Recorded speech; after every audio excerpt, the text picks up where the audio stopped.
세례를 받으시는 예수님. 우리 지난주에 뭐 했어요? 예수님이 족보 얘기했죠. 오늘 신약 성경을 우리가 차근차근 이제 공부를 하게 되는데 마태복음 1장, 누가복음 3장에서 예수님이 족보가 쭉 나와요. 그죠? 그래서 동정녀 마리아에게 태어나셨다. 왜 처녀의 몸에 태어나셨을까? 죄가 없는 우리 인간은 아담의 원죄를 가지고 아담이 범죄한 것을 우리 인간들이 물려받고 태어났는데 우리가 진 죄를 대신하기 위해서는 죄가 없는 분이 우리 죄를 대신해야 된다. 예수님이 인간의 정상적인 인간의 몸으로 태어나셨으면 그도 역시 원죄를 타고나는데 동정녀 처녀의 몸에서 성녀로 잉태해서 태어나셔서 이제 마태복음 3장과 4장을 보고 누가복음 3장 4장을 보니까 예수님이 세례 받으시고 그 다음에 시험 받으시기 나왔다. 여기 영상을 확인했죠? 저게 무슨 의미일까? 일단 성경을 읽고 시작하겠습니다. 자, 같이 한번 읽어볼까요? 나는 시작. 나는 너희로 회개하기 위하여 물로 세례를 베풀거니와 내 뒤에 오시는 이는 나보다 능력이 많으시니 나는 그의 신을 들기도 감당하지 못하겠노라. 그는 성령과 물로 너에게 세례를 주실 것이요. 그렇죠? 영어로 보여져 있어요. I baptize you. baptize라는 게 뭐예요? 세례를 준다는 것이죠. I baptize you with water for repentance. repentance는 회개. 회개를 위해서 너에게 물로 나는 세례를 주는데 그러나 after me 내 뒤에 오실 분은 will come one who after me will come one 어떤 분이 오실 텐데 그분은 누구냐? Who is more powerful than I. 나보다 훨씬 파워풀하신 분이고 또 whose sandal I'm not fit to carry. 그 샌들을 내가 이렇게 끈을 매기에도 나는 부족한 사람이다. I'm not fit. 그치?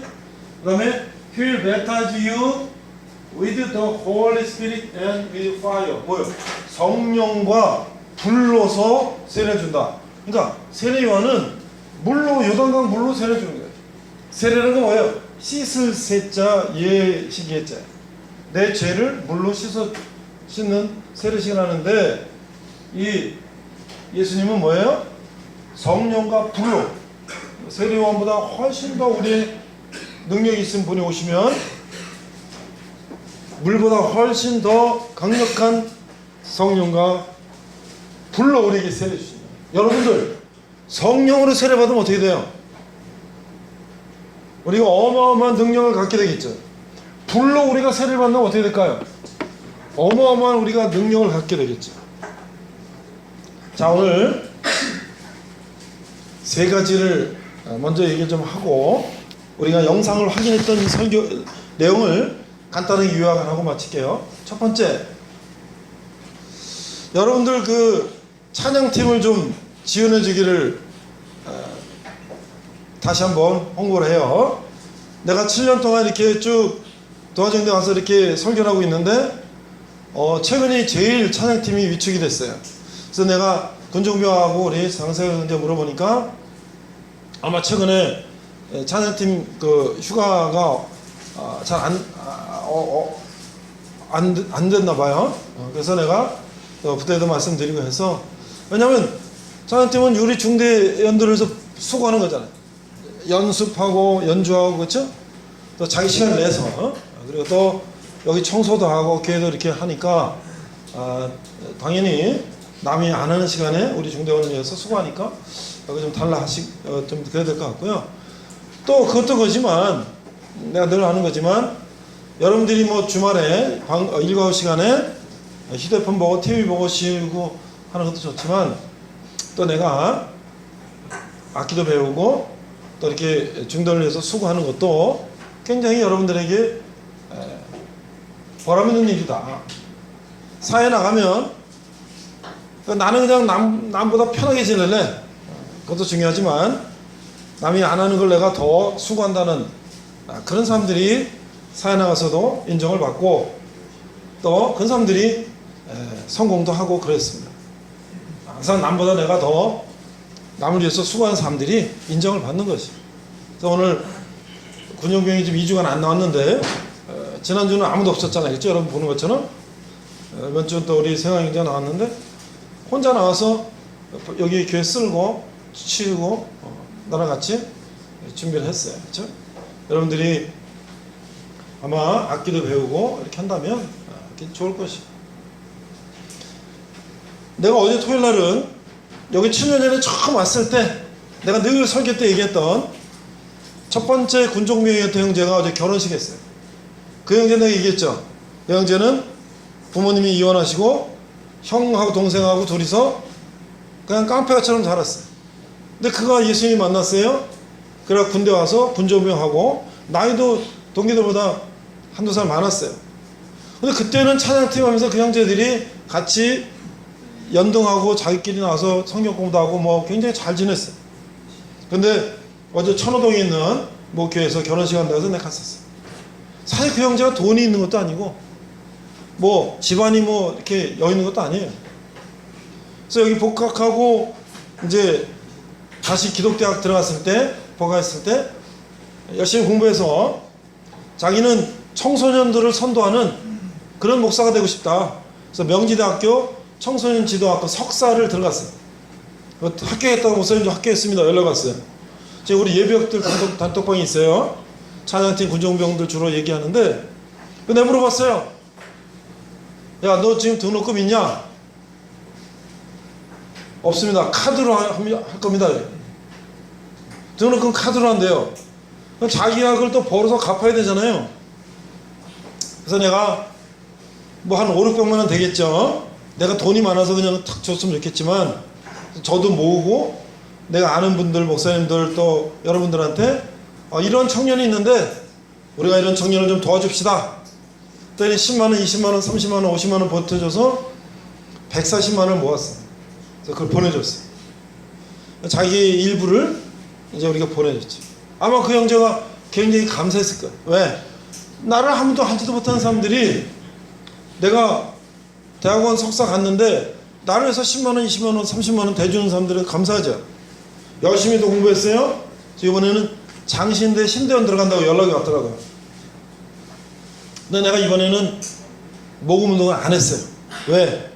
자기도 이제 전도사 하고 월급 받고 또 자기가 모은 돈도 있고 해서 갈 테니까 이제는 스스로 해결할 수 있도록 제가 이번에는 모금을 하지 않았어요. 그래도 하여튼 잘 갔어요.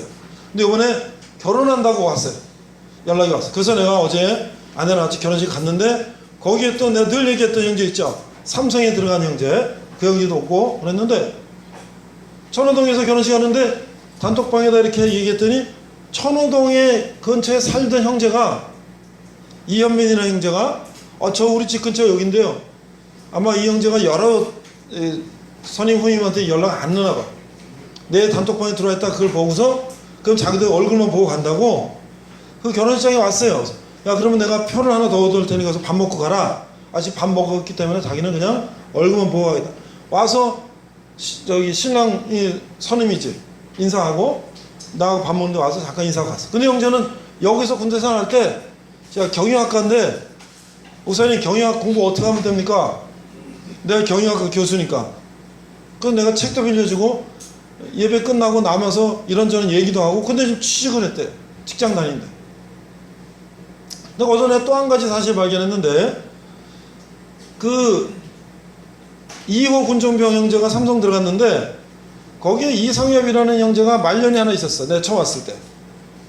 근데 나중에 들으니까 목사님 삼성에 도와준 데서 삼성 저 들어갈 때 이상엽이라고 선임이 하나 또 있었어요. 그래서 그래? 걔가 삼성 같이 갔다고? 네. 부서는 다른데요. 야 근데 걔가 무슨 과냐? 컴퓨터공학과래요. 이 친구는 동국대학교 전기전자공학부인데 AI 인공지능 쪽 공부해가지고 삼성전자 양재에 있는 가전부문 리서치센터 연구소에서 근무하고 있어요. 우리가 어떤 생각, 어떤 꿈을 가지고 어떤 비전을 가지고 우리가 사느냐에 따라서 우리 인생은 엄청난 큰 비전을 향해 갈 수 있고 아니면 우리가 그냥 하루하루를 그냥 사는 사람이 될 수가 있어요. 삼성전자가 한 것이 뭐 인생이 최고 그런 건 아니에요. 그러나 그가 꿈꾸던 직장에 갔다는 거 중요한 것이고요. 여러분도 전부 다 삼성전자 가야 된다 그런 거 아니에요. 내가 뭘 하더라도 나의 꿈을 가지고 내가 그 향해서 가는 것이 중요하다는 것이죠. 그렇기 때문에 내가 여러분들에게 말하는데요. 군대 와서 지금 휴대폰 통제하다가 이게 풀려가지고 열심히 보고 가족들하고 연락하고 카톡하고 좋아요. 너무 거기다 너무 많은 시간을 뺏기는 것도 사실 바람직하지 않아요. 우리가 처음에 이제 통제되다 풀리니까 그거 하고 싶고 하죠. 근데 여러분 게임도 어때요? 내가 좀 스트레스 푸는 정도 해야지 그거 밤낮으로 그거 게임만 하면 어떻게 됩니까? 페인 되듯이 우리가 적당하게 우리가 시간을 조정해서 하는 건 좋다는 거죠. 먹는 거 좋다고 너무 많이 먹으면 어떻게 됩니까? 건강을 해치고. 노는 거 너무 좋다고 너무 많이 놀면 어떻게 돼요? 시간을 다 낭비하고. 그렇죠? 그러니까 우리가 스스로 적당히 통제하는 게 좋겠다. 세 번째 얘기, 내가 지난 토요일 아내랑 같이 딸네 집에 인천에 갔다가 딸이 또 지금 공부하고 뭐하고 있기 때문에 학교 선생하면서 거기서 좀 돌봐주고 이제 일주일 왔다 갔다 하는데 오랜만에 또 아내 일주일 만에 가서 영화 한번 보러 갑시다. 그래서 시집에 갔어요. 여기서 무슨 영화를 하나 우리 몰라요. 그냥 갔어. 갔더니 쭉 보니까 여러 가지가 있는데 장사리라는 영화, 장사리라는 영화를 혹시 들어보거나 무슨 영화인지 아는 사람? 여러분들 휴가 나가면 장사리라는 영화를 혹시 관심 있는 사람 한번 보세요. 뭐냐면 6.25 때 인천 상륙작전을 하기 전에 유엔군이 이 북한군을 교란시키기 위해서 여러 군데에서 상륙작전을 미리 벌렸어요. 그러면 이 북한군이 어떻게 할까요? 저 원산, 군산, 영덕, 인천 여러 군데로 이 배가 상륙작전을 벌이니까 이게 어딘지 정확히 모르잖아요. 만약에 인천으로만 하고 딴 데 쭉 가면 어떡할까요? 이 사람들도 정보를 입수하겠죠. 배가 인천으로 모인다. 그럼 거기다 모든 전력을 다 직결시키면 피하간의 희생이 크겠죠. 그래서 군산, 원산, 영덕, 인천 뭐 이런 식으로 양동작전 하는데 9월 15일 인천 상륙작전 전날 14일 날 이제 대구에 있는 고등학생들을 772명이 이제 학도병으로 입대했어요. 그 장사리라는 게 뭐냐면 영화 장사리라는 제목의 그 영화 뭐냐면 영덕 지방에 있는 장사리라는 이 해변이에요. 그래서 지금 군대는 우리나라는 6.25 때 북한군에 밀려가지고 어디에요? 낙동강 전선 대구 부산만 남았어요. 그러니까 대구 부산만 남았으니까 이 모든 병력은 어디로 갔을까요? 낙동강 방어진에 있고, 그렇죠? 이제 북한군이 지금 대구 부산만 밀어내면 우리나라 완전히 이제 제주도로 다 밀려가고 일본으로 다 피난가는 거예요. 대통령이 뭐고. 그래서 부산까지 점령당하면 대통령과 10만의 아마 뭐 중요한 인물들이겠죠. 일본으로 피신하는 이 계획을 유엔군이 세우고 있었던 때였어요. 그러니까 사실 우리 병력을 군산, 원산, 영덕 이런 쪽에 양동작전 하는데 우리 병력을 갖다 투입시킬 수 있는 여지가 없다는 거죠. 그래서 어떻게 했냐? 거기 이명훈 대위라는 주인공이 나오는데 옛날에 이순신 나왔던 김명민 영화배우가 주인공 이 대위로 나왔어요. 이 사람이 대구에 학도병들을 모집해가지고 772명이 평균 나이가 17살 17살이면 고등학교 뭐 1, 2, 3학년이겠죠. 772명이 단 2주간 군사훈련 받고 문산호라는 이제 배에 770명을 싣고 이제 아마 저기 울산이나 뭐 어디 그쯤에서 부산이나 이쯤에서 출발했겠죠. 그래서 영덕의 장사리 해수욕장으로 상륙작전을 벌이는 거예요. 여러분들 17살짜리 고등학생이 그냥 교복에다가 그냥 탄티 하나 메고 애원총 하나 들고 2주간 훈련받고 거기 상륙작전을 하는데 그쪽에 이 육지 쪽에 누가 있을까요? 인민군이 기관총, 그렇죠? 뭐 여러 가지 포, 박격포, 뭐 기타 등 화기 가지고 올라오는 거 방어하지 않겠어요? 너무 자세한 얘기를 하면 나중에 여러분들이 영화를 볼 때 재미없을 것 같으니까 간단하게 얘기를 하면 그 772명은 어떻게 됐을까요? 군번도 없는 고등학생들이 2주간 훈련받고 그 기관단총이 화기가 중화기가 그냥 비오도 쏟아지는 그 바닷가를 상륙정도 없어가지고 700명이 보트 4개야. 그래서 밧줄을 묶고 그 배에서 밧줄로 육지로 그걸 밧줄 잡고 육지로 상륙 작전하는데 거의 다 전멸이지. 거의 다 전멸. 그걸 보면서 난 무슨 생각을 했냐. 근데 거기 이제 초등학생들도 이제 왔어요. 초등학생도 왔어요. 근데 그 여름서 고등학생들이 뭐 무수히 죽어가는 걸 보면서 눈물이 안 나면 이상한 거지. 그렇죠? 그 고등학생들이 지금 살았으면 70, 80 돼서 인생을 얼마나 멋지게 살았을 텐데 꽃다운 나이에 그냥 총알에 그냥 무수히 이제 전사하는 거죠. 그렇죠? 그걸 보면서 야, 사람이 인생을 산다는 게 이게 뭔가. 그때 그 청년들은 대구에서 학도병에 자원해가지고 이 인천 상륙작전의 양동작전으로 희생돼서 그들이 뭐 강요해서 그런 건 아니겠죠. 나라를 지키겠다는 일념으로 자원해서 학도병 입대해서 전투에 참전했지만 어쨌든 그 시대를 만나서 그 사람들이 그 꽃다운 나에 죽어가는 게 너무 안타깝더라. 그러니까 우리가 산다는 게 뭔가, 우리가 어느 시점 어느 때 어떻게 우리는 살면은 어떤 삶을 우리는 살게 되는가. 여기 있는 저와 여러분도 거기 대구 있는 고등학교에 오면은 우리가 참전을 하지 않는다는 버전이 없을 거예요. 그럼 우리는 그때 거기 살았다면, 고등학생이었다면 우리는 그때 17살 나이에 이 세상을 떠났을지도 모르는 얘기죠.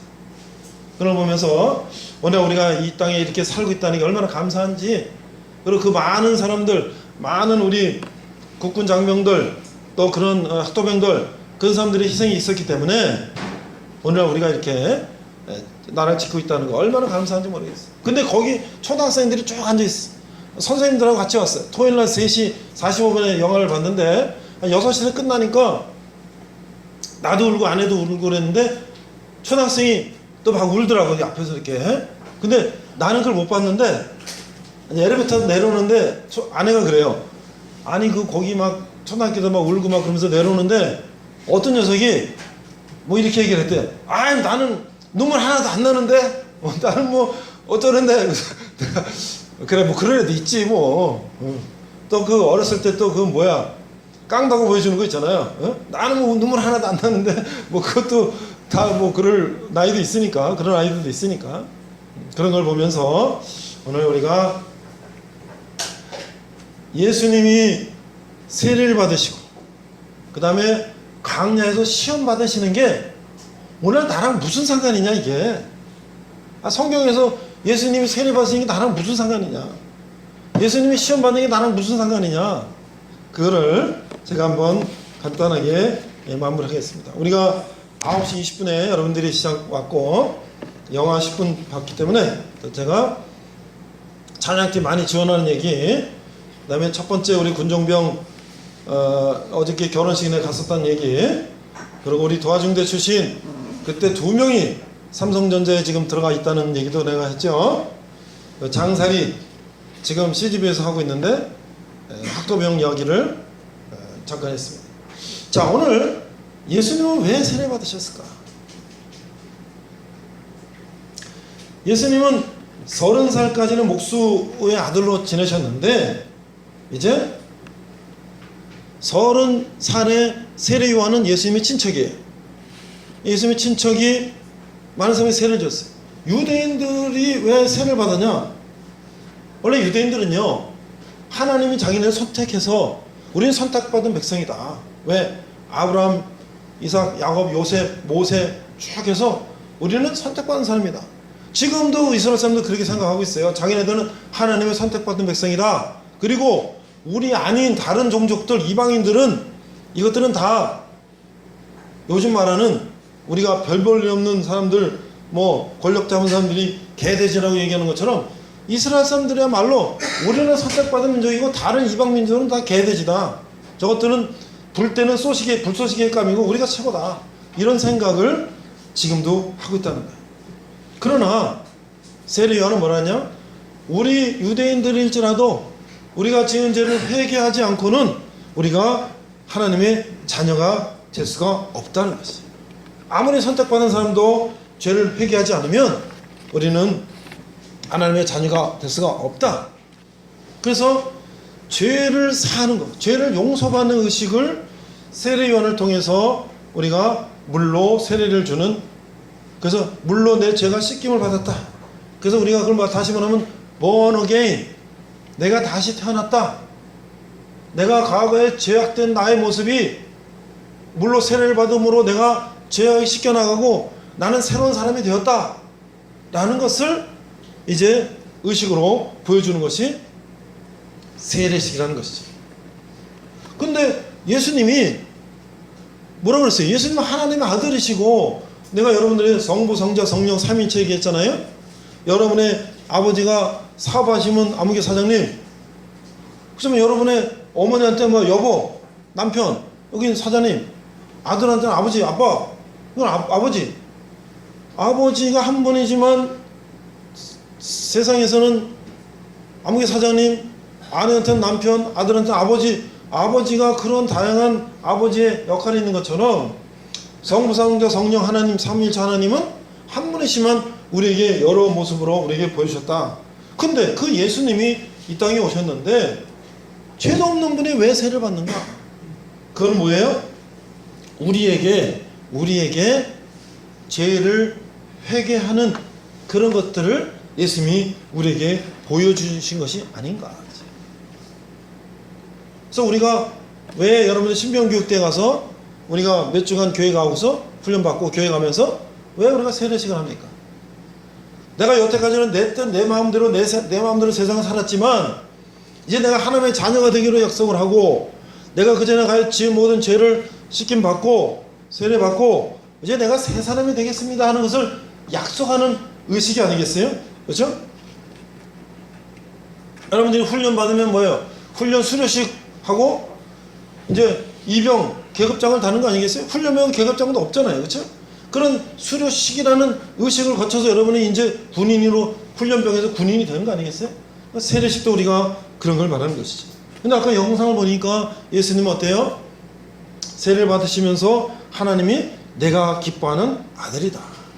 그래서 우리가 만약에 훈련소에서 수료식 안 하고 계속 훈련병만 하고 있으면 여러분이 어떻게 자대 와서 군생활을 하고 제대로 하겠어요? 맨날 훈련병 시절 1년, 2년, 3년 계속 훈련만 받고 있으면 여러분은 훈련병이지 진정한 군인이 아니잖아요. 그렇죠? 그러니까 우리가 세례받지 않고 그냥 세상 속에 살면 우리는 그냥 죄 짓고 그냥 우리 세상 속에 사는 그런 사람인데, 우리가 세례식을 통해서 새로운 사람으로 거듭나게 되었다.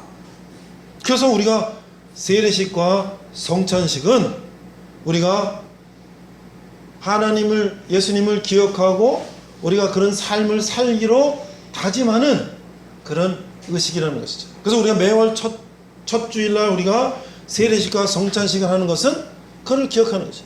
매주 우리가 세례식을 하면서 내 죄를 씻김 받은 것을, 내 죄를 씻음 받은 것을 기억하고, 성찬을 참여하면서 예수님의 피와 살을 십자가에서 돌아가시면서 나를 위해서 십자가에 돌아가신 것을 우리가 기억하는 것이죠.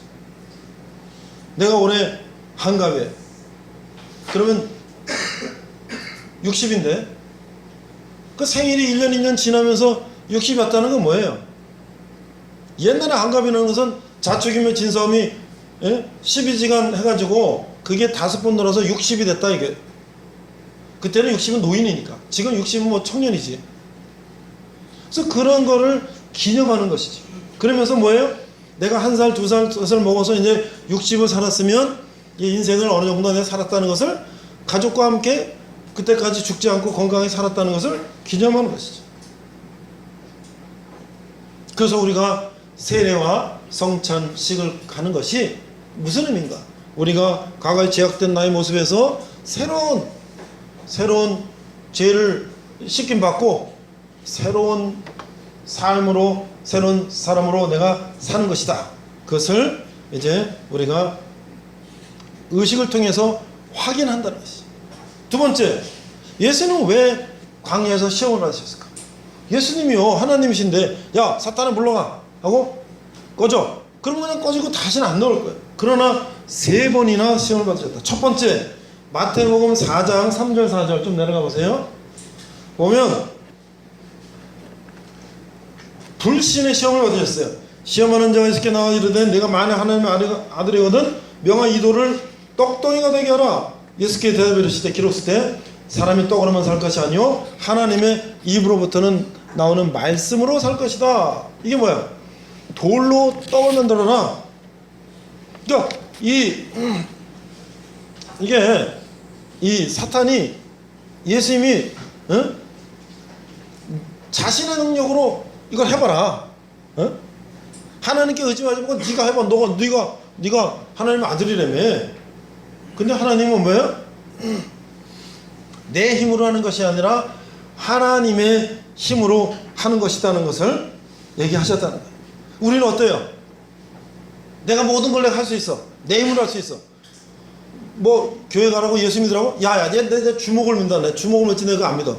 근데 과연 우리가 내 주먹이 모든 걸 해결해 줄 수 있나요? 우리 인간은요, 내가 모든 걸 할 수 있다라는, 내 힘으로 다 할 수 있다는 그런 항상 유혹을 받아. 그 마귀가 그거야. 네가 하나님 아들이지, 네 힘으로 해봐. 네 힘으로 해봐. 이 돌로 떡 만들 수 있잖아. 그러면 예수님이 어때?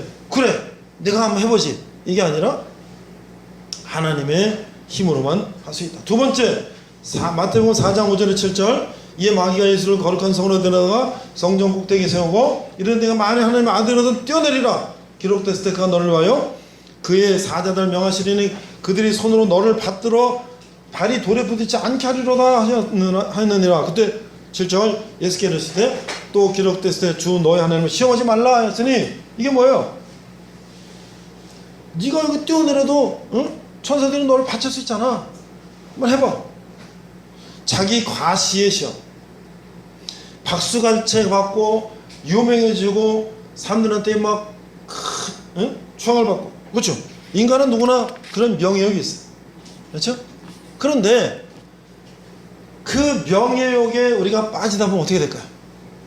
그때는 나의 삶을 사는 것이 아니라 남들이 나를 와 멋지게 보는 그런 거에 내가 이제 어떻게 됩니까? 그게 노예가 되는 것이죠.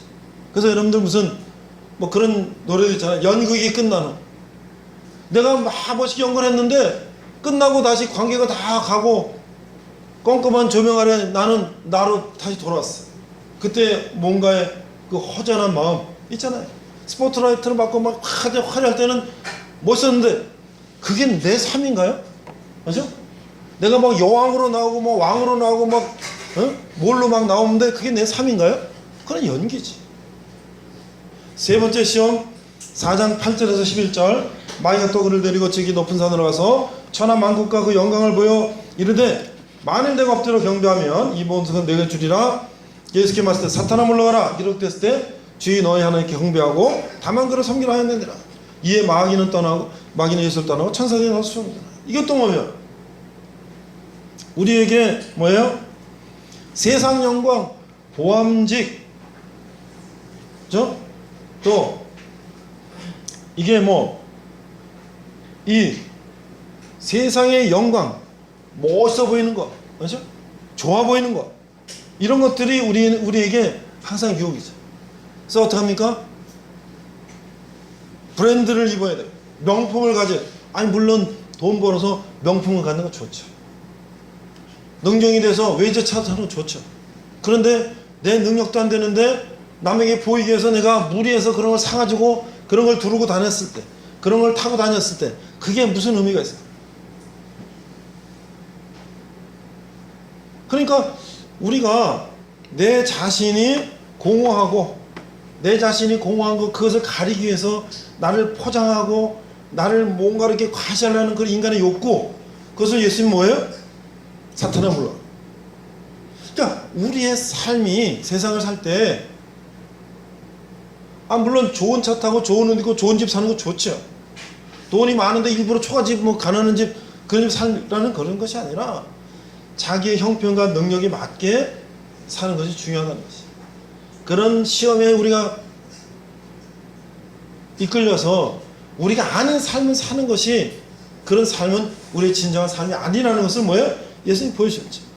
그래서 이제 우리가 세상 속에 보면요, 우리가 리더가 됐을 때 여기 이제 여러분들도 뭐 분대장 되고 뭐 되고 그죠?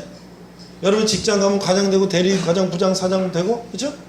내가 국회의원 되고 장관 되고 대통령 되고 우리는 어떤 유혹이 오냐 말이에요. 대통령만 그런 유혹이 오는 게 아니에요. 내가 조그만 권력 가지고 조그만 내가 선임만 돼도 어때요? 내 후임한테 무슨 마음이 생겨요? 내가 모든 걸 할 수 있다.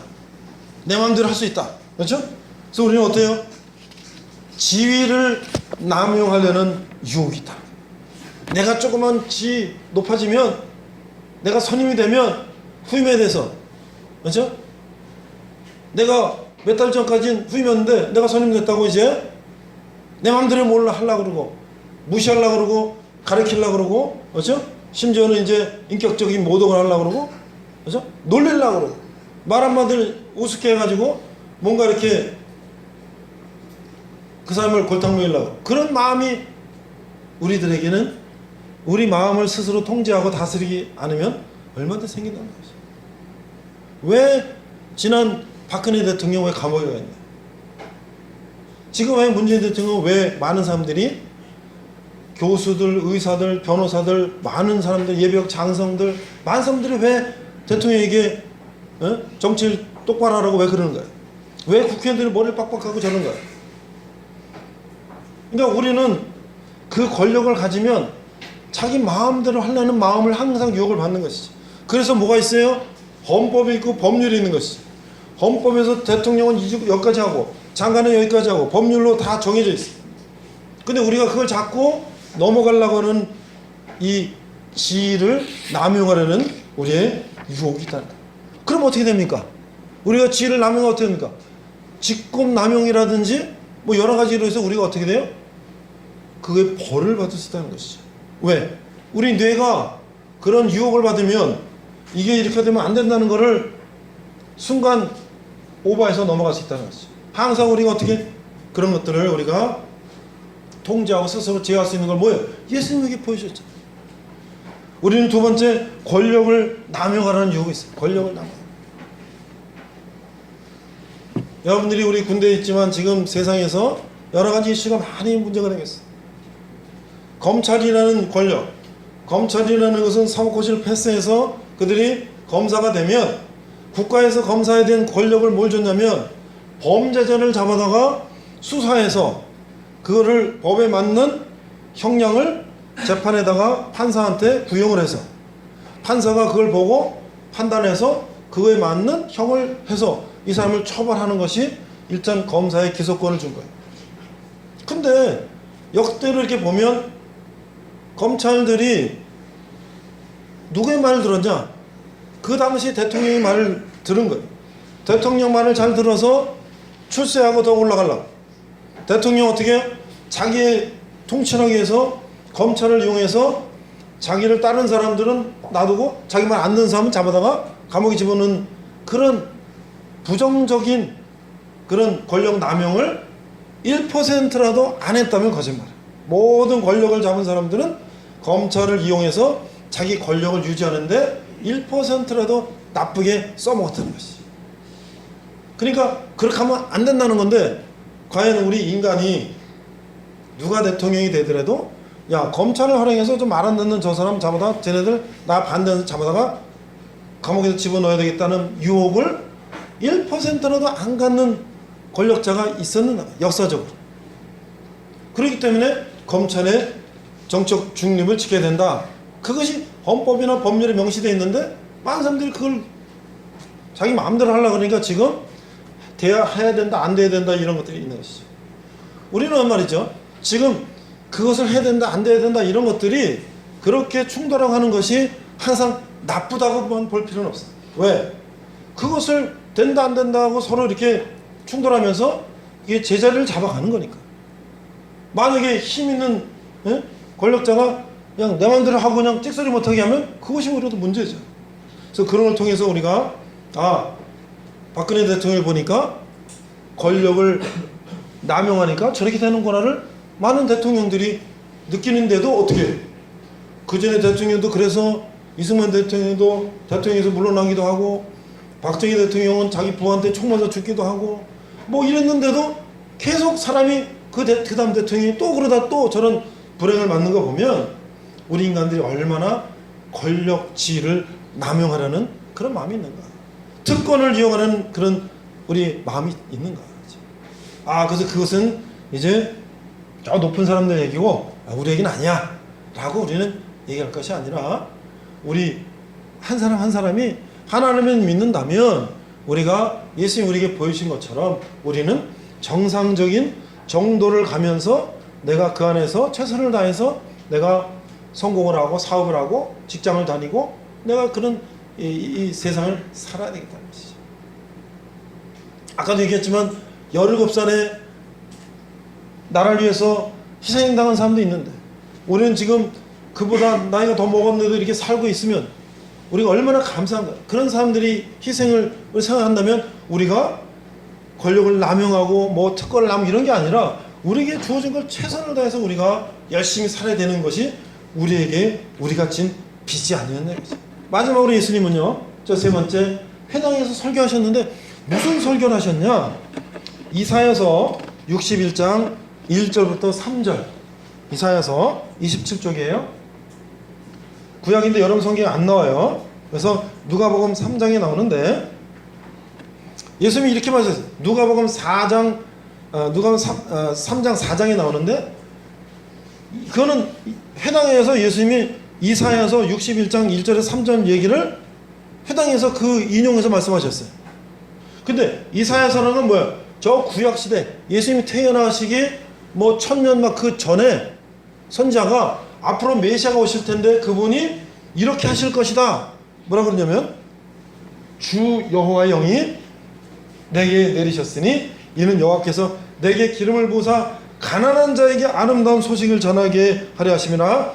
나를 보내사 마음이 상한 자를 고치며 포로된 자에게 자유를, 갇힌 자에게 노임을 선포하며 여호와의 은혜의 해와 우리 하나님의 보복의 날을 선포하며 슬픈 자를 위로하되 무릇 시온에서 습하는 자에게 화관을 주어 그 죄를 대신하여 기쁨과 기름으로 그 슬픔을 대신하여 찬송의 옷으로 그 근심을 대신하게 하시고 그들이 의의 나무 곧 여호와께서 심으신 그 영광을 나타낼 자나 일컬음을 받게 하려 하십니다. 우리 찬양팀이 있었습니다. 이런 걸 부탁하려고. 죄 대신 화관을. 이스라엘 사람들은요, 부모가 죽거나 불행을 당하면 죄를 뒤집어 쓰면서 통곡을 해요.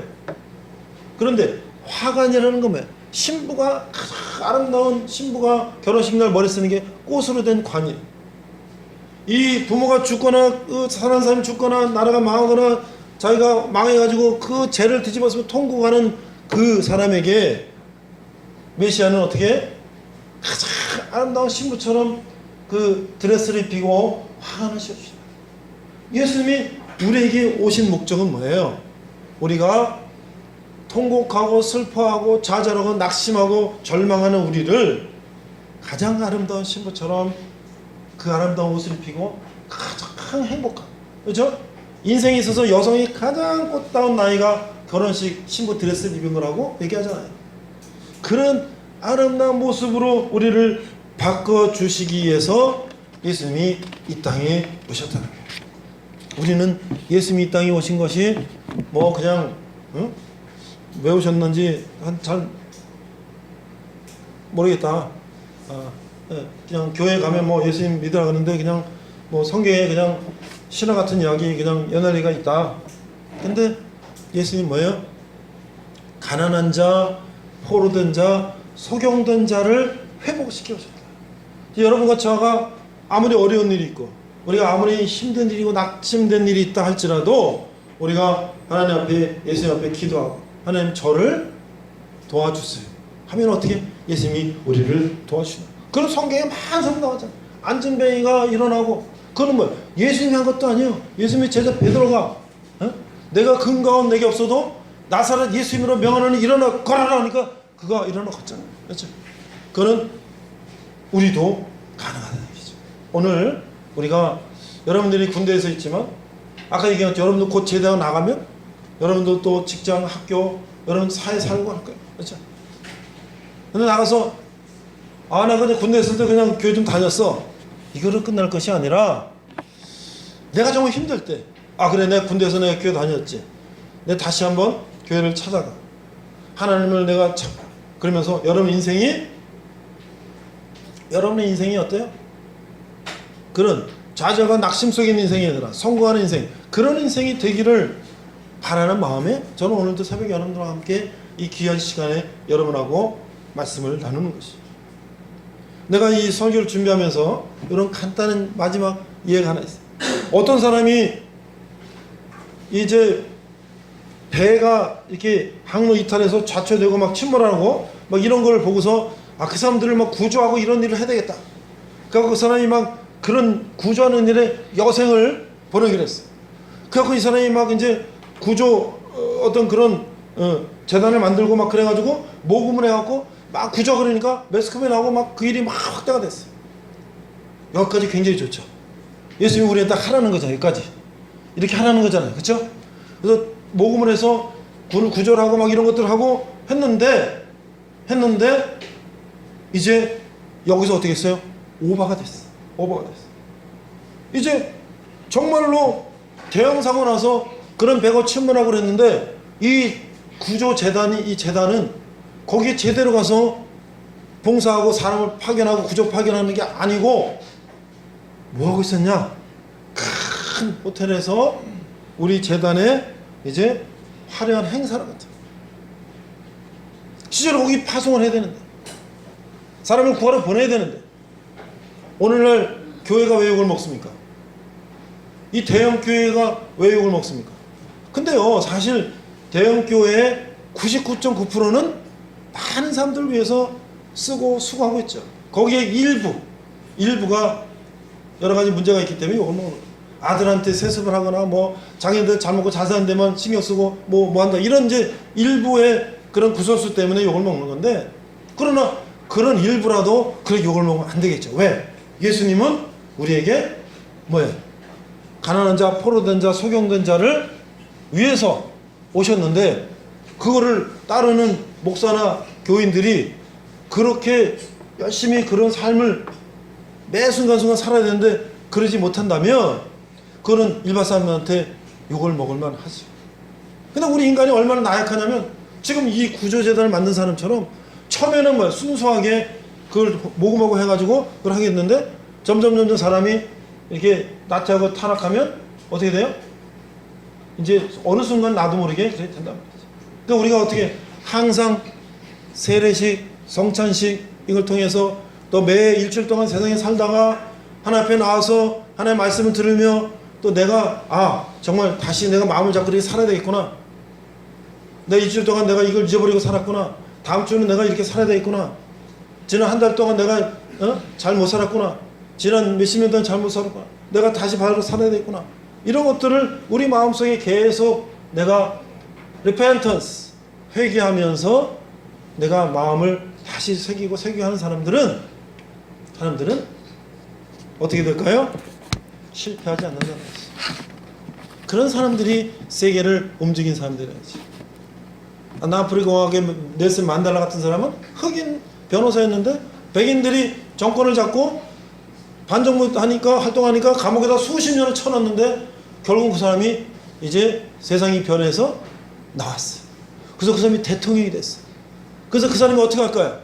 너 백인들 정치인들 싹 다 잡아다 다 감방에다 쳐놓고 다 너희들 다 콩밥 먹인다. 너 그러지 않았어. 화해. 내가 받은 권한에 대해서 다 용서하겠다. 앞으로 우리 그러지 말자. 이게 진정한 예수님이 우리에게 보이신 거 아니지. 너희들은 나쁜 놈들이야. 너희들은 다 감방에 쳐놔야 돼. 그런데 보니까 그 사람들도 보니까 얼마나 엉망진창인지 모르겠어. 우리 인간이 우리의 생각으로 한다면 그런 한계에 부딪힌다는 것이. 그런 거에 가장 대표적인 게 바로 공산주의 사회주의. 공산 그들은 평등하게 세상을 만들겠다 하지만 어제 뉴스를 보니까요. 중국 공산당 서열 1등부터 160등까지 평균 재산을 보니까 1조 5천억이래. 중국 공산당 시진핑서부터 160등까지 평균 재산을 보니까 1조 6천억이래. 1조 6천억. 그 통계 나온 거예요. 근데 미국은 1등부터 대통령이던 16,000명을 통계 냈더니 자산이 220억이래. 중국의 160명에 1조 6천억하고 여기 220은 몇 배예요? 왜 이런 차이가 날까요? 여기는 말은 백성들 위해서 한다는 공산주의 같이 먹고 같이 나눠서 먹고 같이 한다 그러지만 실제 사회는 공산당 간부들은 잘 먹고 잘 살고 백성은 여기는 뭐예요? 자본주의 빈익빈 부익부하지만 여기는 여러 가지 제도와 이런 것들을 통해서 부를 공평히 나누고 특히 미국 같은 데는 크리스찬 정신으로 뭐예요? 돈을 많이 버는 사람들은 많은 것들을 가난한 이웃들에 내놓지. 빌 게이츠 같은 사람 자기 재산이 수십조인데 수백조인지 몰라요. 그거를 많은 것을 완성한다. 왜 이렇게 됐을까요? 공산주의는 기독교는 적이에요.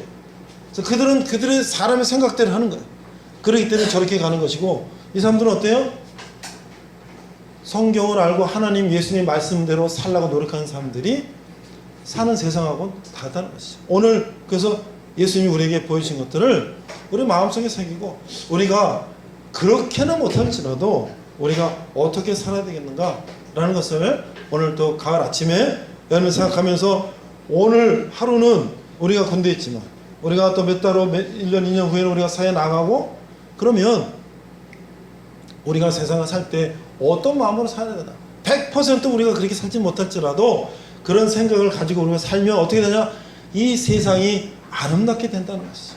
하나님은 그런 세상을 만들기를 우리에게 원하시기 때문에 교회에서 우리가 모여서 이런 말씀을 가지고 나누고 또 그런 삶을 우리에게 살라고 말씀을 하시는 거예요.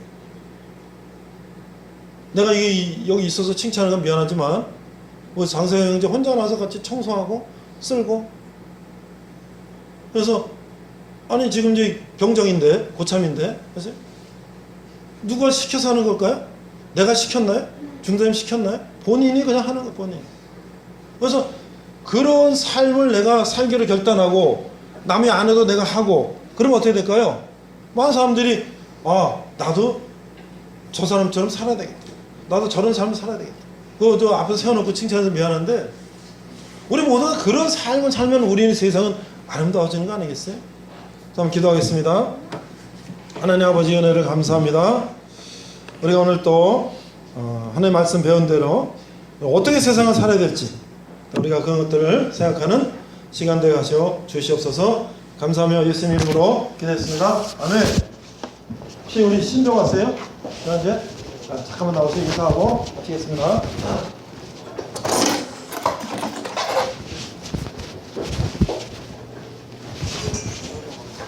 일로 오세요. 여기 이름 좀 알려주세요. 일로 오세요. 정승환 형제. 네, 병장전. 인천 어디에요?